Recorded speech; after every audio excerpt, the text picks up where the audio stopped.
The names of some specialized organ structure are given in column A and their location in organism are given. Crystalline style. Crystalline style की बात करें तो crystalline style basically present होते हैं stomach of बाइवॉल्स।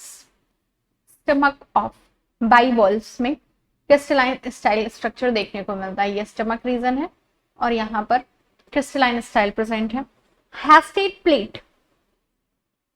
हैस्टेट plate mainly found in case of hastate plate crustaceans के case में, crustaceans के stomach में हैस्टेट प्लेट मिलती है। Organs of Bojanus excretory organs होते हैं। इन केस ऑफ गैस्ट्रोपोड्स ये फाउंड होते हैं, इनका ये प्रेजेंट होते हैं किडनी में। And Mehlis glands, Mehlis glands basically platyhelminthes के केस में देखें, फैसियोला के केस में तो it is a female reproductive system that is malice gland.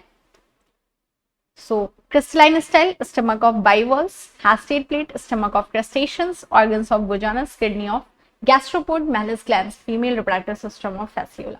So ये आपको पता होने चाहिए कि कौन से organs किस organism में कहाँ पर locate होंगे. So third option is correct.